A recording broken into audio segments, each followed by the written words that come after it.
Another episode of Sales Chatter. Today is Mayhem Monday, where we pick the topic live on air and share strategies, tactics, and kind of the things that we found went wrong when we were using it. To the HPLS podcast. Live, relevant, and high performance information, conversations, and education weekly.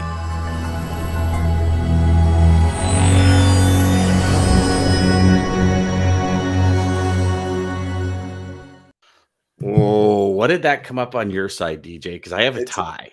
It's a tie on my side. It's a tie as well. All right. I love you guys. Good morning, Jeff and Lisa. God, you guys are battling up Monday morning. First thing, eh? Awesome. Good morning, Antoine, as well. What's up, man? So, how's the weekend, brother? Good? It was good. It was good. How about you? Good. Oh, fantastic. Work, more work. Work. And then my knee was just killing me yesterday. So I took the day off, actually, which was nice. It was good. It didn't do very much. And then it was funny because my wife and I were talking on the weekend, and I was kind of sitting there when we were taking the day off, and I said, holy good doodle. I have no idea what I'm going to do with myself when this project's over. Like I've realized I don't quite know how to relax. Now be honest. I was just gonna say. So, are you thinking of your next project? Are you actually gonna Yes, which is crazy because there's a ton left to do. But yeah, and I shouldn't, because it's one of these things where we want to enjoy it. Like exactly. When you transform, when you transform an area, right. I've found. Even the last time when we did when I did a major deck at the back and put an outdoor kitchen and everything in, it was a lot of work. It was pretty much a whole summer. But it was like, as soon as it was done, it's like, okay, what's next? But that's very often how our sales happens, right? We go into sales and we're using something, or we're using a sales strategy that works. Yeah. We're like, what's next? What's next? Yes. And we forget. Maybe we neglect to use what works to get to that next level, right? Or you get some great advice and you're like, yes, and you write it down and you never utilize it. But it's crazy how. Anyways, listen, I do that. Get into a whole topic about that. I was doing that a lot, but yeah. I know what you're saying. Yes, and it's crazy because I think we've talked about paralysis by education quite a few times, and it's funny. I was having a conversation with a student last week where I actually I don't know if I've ever shared this or not, but in discussion with how long it actually takes me to get through training programs. So for example, I'm in two courses, right? Three major courses. And a 20-minute video usually takes me about an hour, maybe an hour and 15 minutes.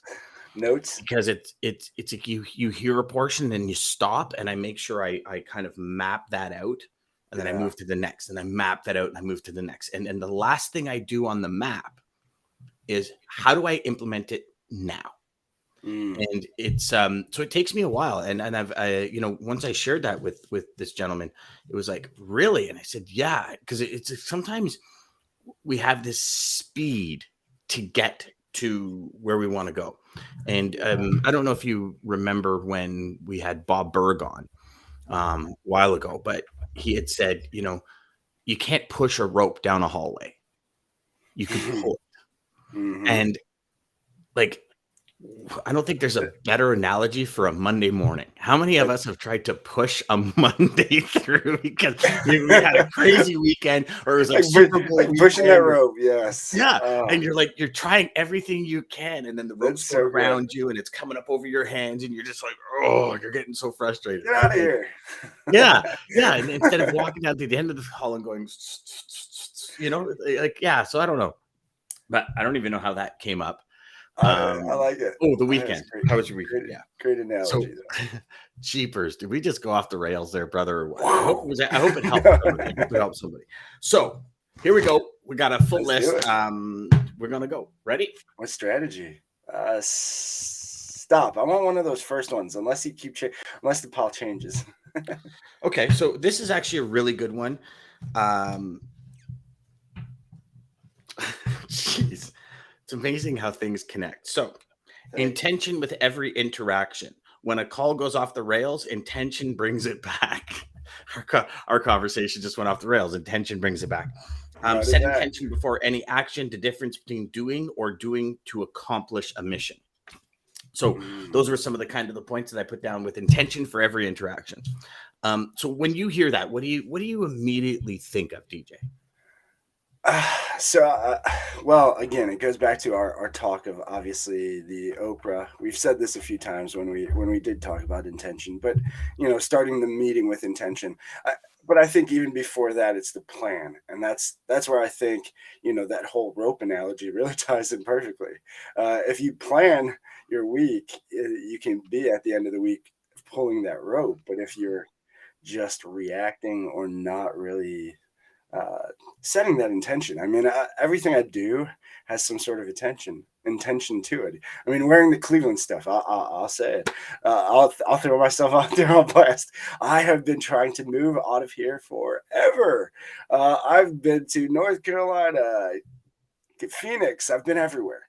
But I'm here. It brings me back here. So I figured, hey, I got to represent it. It's me. And that's my intention of wearing the Cleveland stuff is so when you watch me, you remember. Yesterday, saw a movie on Netflix called Heart of Champions. I don't know if you ever seen it. So, and I should actually Google to see if it's a true story, but it felt like a true story about a rowing team. And they bring in this coach, a new coach, and they're like explosive off the line, and they die, 1,000 meters in for a 2,000 meter race, and then they always lose. And his first question is, why are you here? And, the cocky captain, he goes, well, this is the training session and you called us. He says, no, why are you here? Like, what is your purpose here? Yes. And, why we do what we do drives every single thing we do. Like if we're aimlessly, and I'm speaking from experience here because I've walked into the office on way more days than I can ever possibly count. No direction, no intention. I got to make sales calls today and just pick up the phone and dial for dollars and dial for dollars and dial for dollars. And then you think you're setting intention. I've done it before where I've figured out, okay, every single cold call is worth $5 or every single cold call is worth $10. And I would print a bill off the internet and tape it to my phone. So every time I, the subconscious, every time I picked up the phone, it was worth $10 and did that. And that worked for like a week. And then aimlessly would walk into work again and walking with that intention to some days walking with the intention to say, I'm going to crush it. And then something would happen and the day would go to, a shit show for lack of a better term. And you'd never get it done. And that's where the intention with every interaction after I heard it from one of my mentors was like, what exactly do you want out of this call? What exactly do you want out of this meeting? What exactly do you want out of this team interaction? What exactly? And what I found, and call it robotic, I know some people agree with it, some people don't. I found I steered away from every conversation that didn't have intention. And I would just literally leave the room. And that would be as much as salespeople stopping by my office and just saying, hey, you have a second? So what's going on? And I'm like, look at him. Is there a question? No, I was just calling to see how you're doing. And I'm like, yeah, no time for that. Sorry. And call it good or bad, because I know there's collaboration and there's inter-office, camaraderie. But I don't know. I got to the point where I was like, okay, I'll be polite and I'll be, a colleague, but like, we're not friends. I leave the company and brother, when I left, I really don't speak to anyone from there. The odd time I'll call somebody when I'm driving through town. I'll call one of the managers because he was a really cool guy, Peter. But and so for me, it turned into that, okay, what's the mission? And it's probably overboard, full transparency. I understand that, but it was every day driving in. Yeah. I would do my automobile university, and about 5 minutes, 10 minutes before the office, I'd shut everything off and the car would be silent. And I'd literally talk to myself and say, okay, what's the intention for today? Like, what do I need to get done? What is going to help me move forward in my big 5 moves? How am I going to plan it? What is the intention? So what is my direction when I walk in the office? And I'd walk in like a SWAT team, like in just tunnel vision towards the goal. And I remember some people saying like, yeah, but you know what, Dan, like, people are going to think you're an asshole and all that. And I'm sure some people do.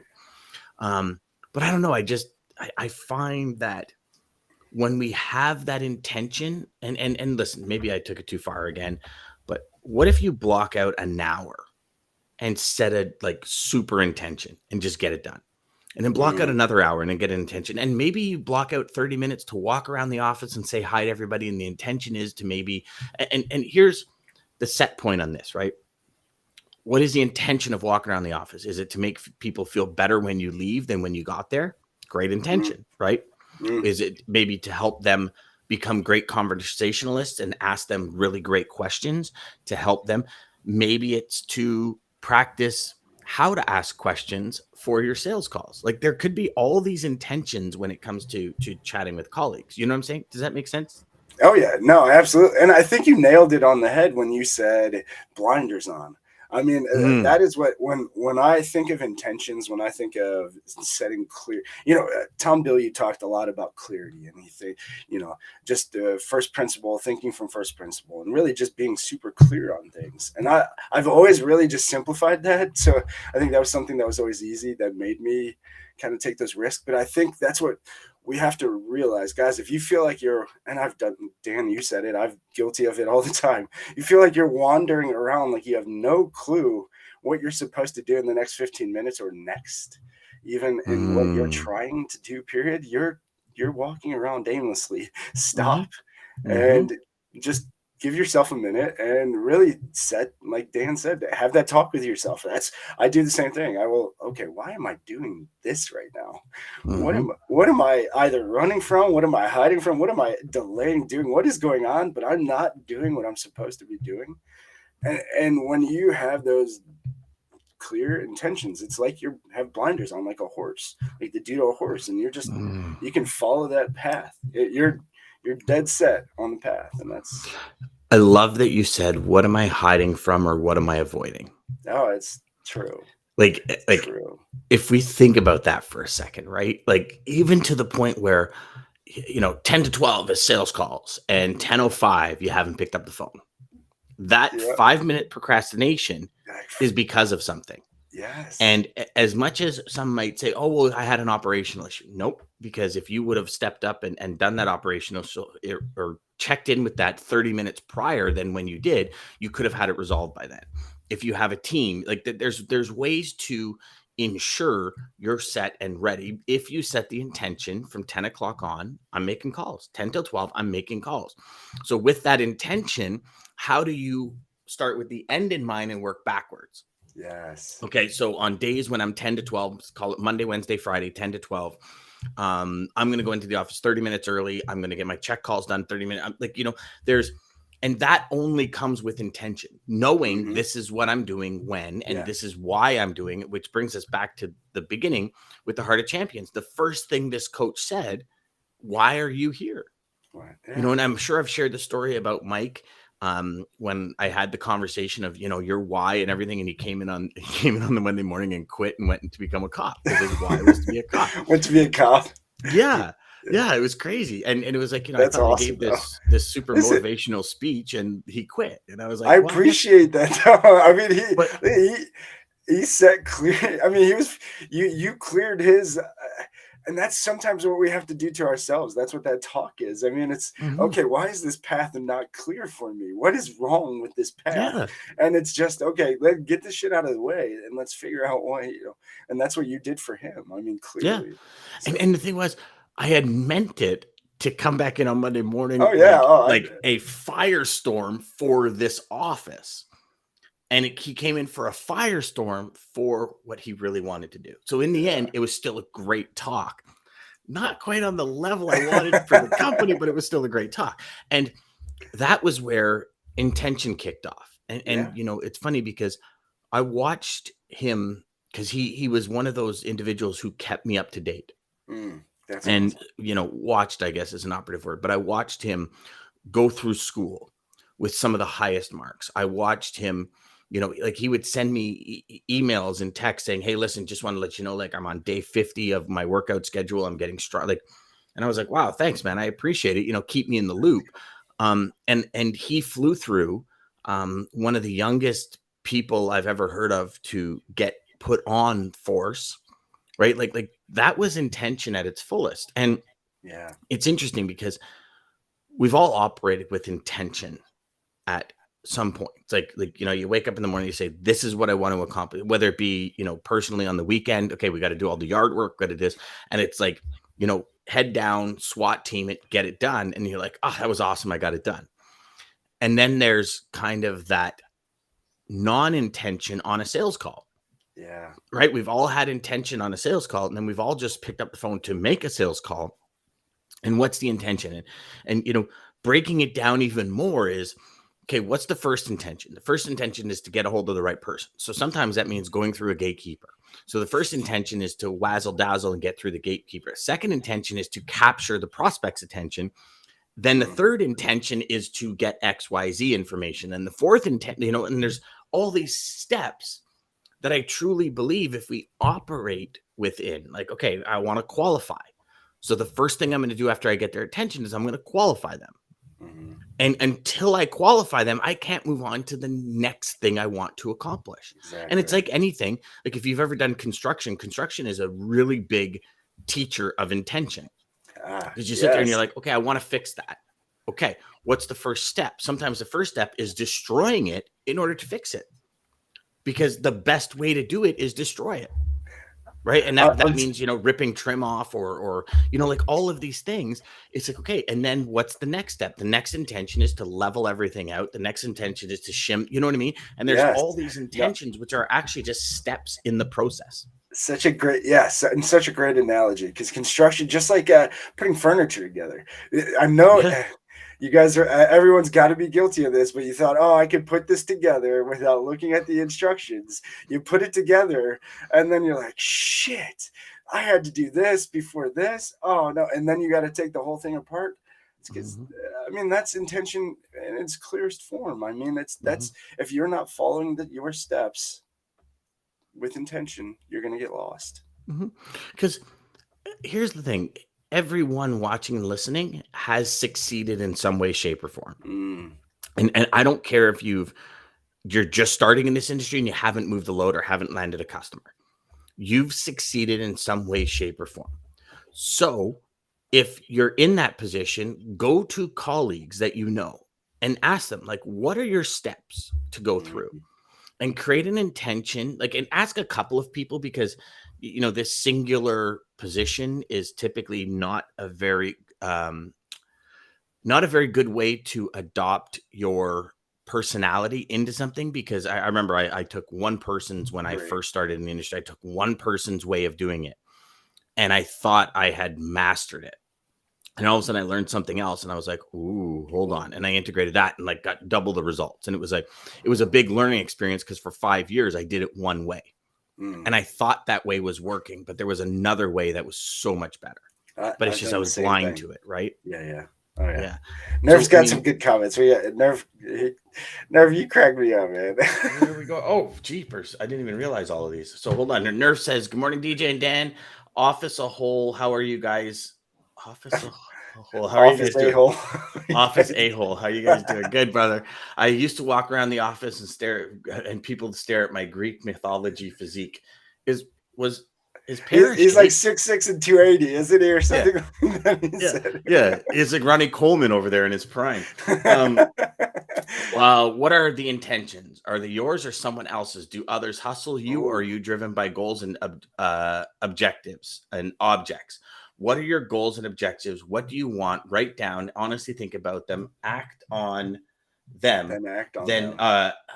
Honestly think about them, then act on them. Yeah, 100%. And here's that was deep too, Jeff. I like that. Yes. Yeah. And here's the big kicker, Jeff. The biggest question I have out of all of that is, for all of you watching and listening, what do you do every day to remind yourself of that and keep that in the forefront? Like, because that's paramount, right? It's great. And I'm sure a lot of you after today, Jeff's comment nails synchronizes everything down into a single paragraph. Absolutely. But what are you going to do tomorrow to remember that? What are you going to do the next day to remember? What are you going to do the next day to remember that? And, you know, part of that is a lot of these. And I still have to go out and get Scotch tape Actually, I think my wife got some on the weekend. But what I do is I have certain sayings that keeps my intention at the forefront. One of them being this. It's like your blinders. Choice by choice, I get closer to or further from my goals. Yeah. And, some people say, well, Dan, you still do that every day. Every day. That's what this is. I have to. This is my intention for the day. I spend 35, 40 minutes a day going through my calendar, looking at each appointment, writing my appointment down, and then saying, okay, what's my intention? Brackets. What do I want to accomplish? Like, intention is everything. When you drive intention on every single interaction, here, do me a favor. 1 week, every one of you do the work to say, I have this meeting. What is my intention? I have this meeting. What is my intention? And keep that intention, even if it's on a piece of paper right in front of you while you're doing what it is you're doing. If you have a presentation, what is the intention of the presentation? Keep those references in the presentation, like put them in there somewhere. Here's the reason why I'm showing you this, and set the intention with your prospects, set the intentions with your customers. Here's the reason I'm sharing this information with you on this. Here, exactly. I guarantee you without a shadow of a doubt, just as sure as it's going to get dark tonight, you will be so much further ahead, and the week will feel like you absolutely crushed it. 1 week. And to make it such a habit, I mean, do it with everything. Do it with your significant other. Do it with your kids. This is why I'm telling you this, and set the intention. Start. And literally, I think if you can set the intention in the beginning with everybody, it'll become such a habit. That's actually a great idea. That's actually a great. I tend to do that more on the business side than anything, but that's actually a really good idea, DJ. It helps. Yeah, that's crazy. It helps. and that's the key, right? That's the big key. Is if everyone is on, and not only that, if you set the intention, like, hello, Mr. Prospect. I know I outbound called you, but my intention is to figure out if we connect, and then let's talk about working together. Does that sound fair? Yes. Now you're on the same page. Yes. In the conversation, and talk about the same page in the conversation. We are now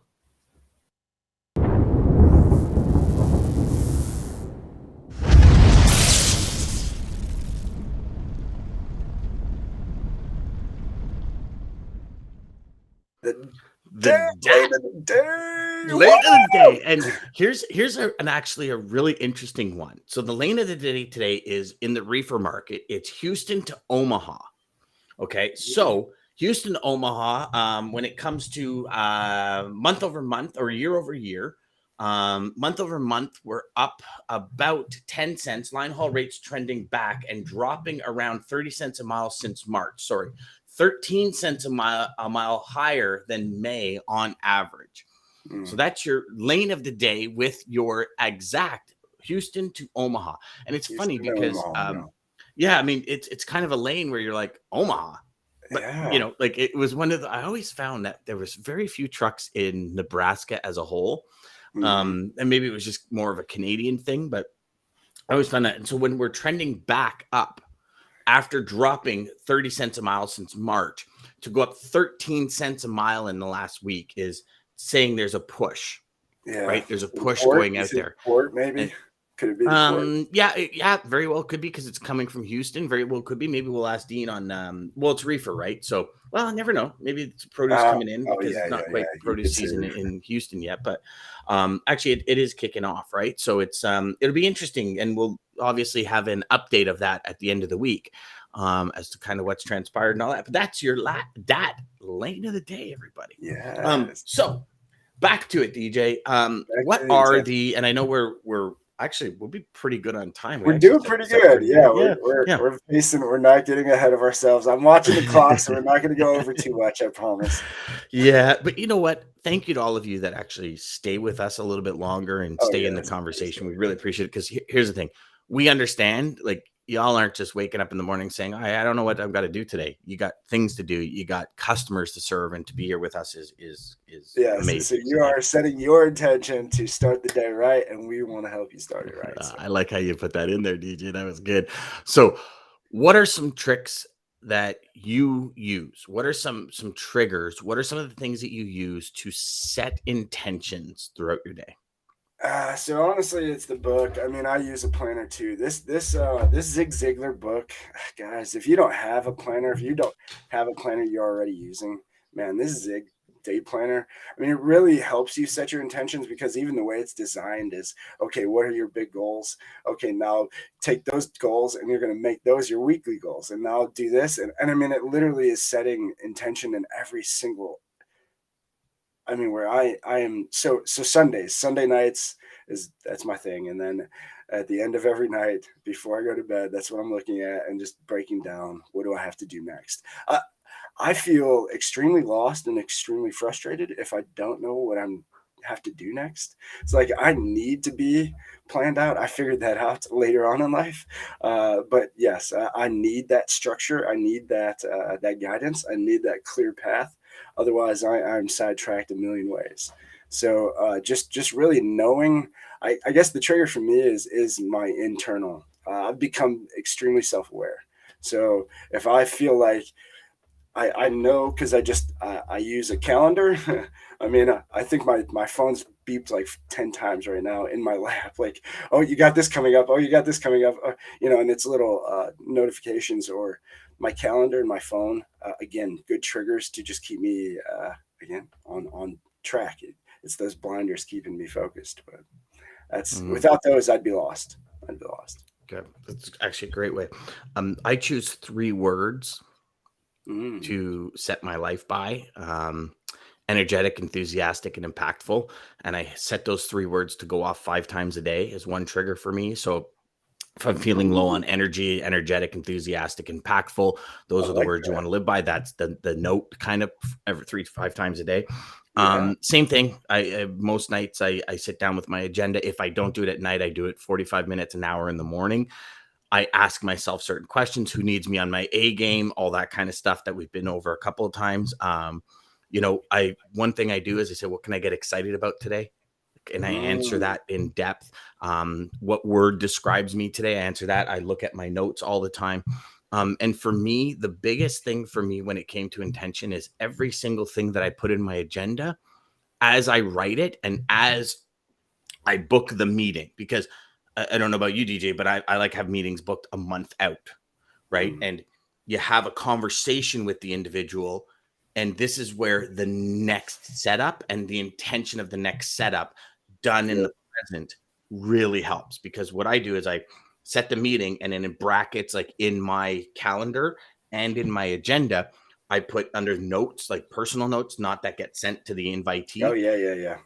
My intention based on the conversation, because like you, sometimes it's like, oh yeah, I remember that conversation, but certain words and certain mannerisms, certain emotion in the conversation dictate that route. And I've found it to be extraordinary when I put the intentions of the next meeting now. So if you and I had a meeting in a month and we talked about something, I said, okay, the intention is to do this. Once that's done, do this. Once that's done, do this. Once that's done, do this. And then I just kind of flush it out of my system. But when I'm setting up the meeting, it comes, a month time, and I'm sitting down, I'm like, oh my gosh, I got my meeting with DJ tomorrow. And I look at them like, yes, those are the intentions. So I rewrite them in the agenda. And for me, that's kept me on track in business meetings, like hands down. And I love the way you explain that. It's like checkpoints in a video game. I was just playing Sonic, and it's like those little, like that little, every time that little bar there. Playing Sonic. I was playing it with Coop. I love that game. But yes, when you explain that, I thought of that. I thought of literally that red bar, like, boop, okay, that's the next checkpoint, and that's where you're at. That's the next checkpoint. That's where you're at. And well, when's the best time to do anything? Right now. Like we have the call now. In a week from now, we'll say, hey, do you remember that conversation we had on Monday the 13th about intentions with every interaction? And it's great because we'll recall moments, but we won't recall the specifics. So things like you just said, what are you avoiding? What are you hiding from? We'll remember things like, oh yeah, we said, hey, make an interaction with every, make an intention with every interaction. We'll say some things, but the inner workings of the conversation, we won't remember the entire thing. Now, will it, or can it come back to us in different moments? For sure. But do you really have those moments? You got to be prepared walking in, because what's the biggest thing we've learned? And tomorrow we've got Tony Darnell, who's coming in, another customer, and I'm pretty sure I know exactly what he's going to say when it comes to how much time he actually has. Yes. So when somebody reserves the time, like all y'all do in this morning session, we got to get to it. And as much as it's great to have fun, like, you're here for a reason. What's the intention of you being here? Our intention is to deliver the best people in the industry, the best education in the industry, and help you achieve your goals. That's the intention with every call. DJ and I sit down and go, okay, this person on the show, no, not going to match. Yep. Let's get rid of them. And we have a very stringent qualification process. Certain things we won't bring to the show because we have an intention of what we want to deliver. And that should be the process for everything you do. Yes. Everything. I know it will drive huge results for you and for your teams and for your company. Well, and I'll tell you just how easy it'll make your life. I mean, when I set those intentions and I am so clear and reverse engineer my goal, what I'm going to, my path, what I'm trying to do next, that I know what I'm supposed to do in the next 15 minutes, next half an hour. You don't have this anxiety, like, what's next? What am I supposed to do next? How do I get there? You just know. And if you can just set your intention so clear that you just know what's next, oh my goodness. Well, especially if you're doing cold calls, and especially if you're new to the industry. Like, if you're new to the industry, like some of you veterans out there might say, yeah, you know what? Like, I immediately, this is my go-to. And it's a habit intention. So this is what I do first. This is what I do second. I would also suggest, if you just reviewed those intentions before you did it, you'd probably be more powerful at it. But even bigger is those of you that are new. Yeah. What is your first intention with every email, with every phone call? What is the second intention? What is the third intention? And then if you're doing an email, like blasting out emails and emailing or DMing people, ask yourself, does this DM hit my first intention? Does it hit my second intention? Does it hit my third? And list them out. Like, every prospect, you can have the same intentions, and then they'll differ once there's a connection, because based on how they qualify and so on and so forth. But for prospecting, it's like, what's the first intention? Qualify. How do you do that? That's all you focus on. And then the second intention, figure out why they buy. And then the third intention, fulfill the why. 3 times, all the way around, every time. That's it. Lock it in and just get better at it. Love it. All right, guys. Well, we are just over, so I am going to cut it there. Thank you so much, though, everybody, for joining us. Again, Monday through Friday, 9 a.m. till 9:30 Eastern Standard Time. Sales Chatter Live. Start your day right with us here. And if you are watching this on our replay later on YouTube, like and subscribe down below to just get notified when we're live next. But again, if you want to start your day right, start it here with us. American Logistics, Centurion Trucking, thank you so much for making this possible.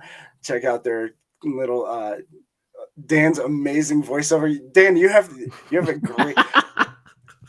Maggie was like, I didn't know that was Dan at first. I thought that was like one of those people from the radio or something. I'm like, yeah, that's Dan. It's funny, DJ. When I'm doing video, like when I'm doing the voiceovers, I like, as soon as this plugs in and the red light goes on, it's like I go, hello and welcome to it. It's like, and then when I'm doing the audio in Audition afterwards, it's like, I've done some reverb on it and stuff like that, and kind of sound like the guys announcing the NHL games and stuff. Yes, I just think it's a great job. Guys, catch it when he shows the video, especially his line, "Design your life today." You wanted to start designing your life today, start setting intentions.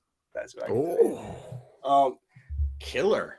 That might, I don't know, DJ. That might be the quote. Well, I'm gonna finish with one that I know you like. So, Amelia Clark, and this is: my father always said, "Never trust anyone whose TV is bigger than their bookshelf." So I make sure I read, y'all, and set intentions. That's good, but I think your comment, your quote just trumped that, brother. Way to go. Well, thank you. Thank you. Centurion Trucking, our motto is people before profit. Today's market requires more transparency, consistency, and focus on what our clients need to win. Centurion Trucking and American Logistics are poised to help their clients achieve and surpass their targets. If you're looking for a team that honors your needs, dreams, and aspirations, then get a hold of Daman at American Logistics or Centurion Trucking and start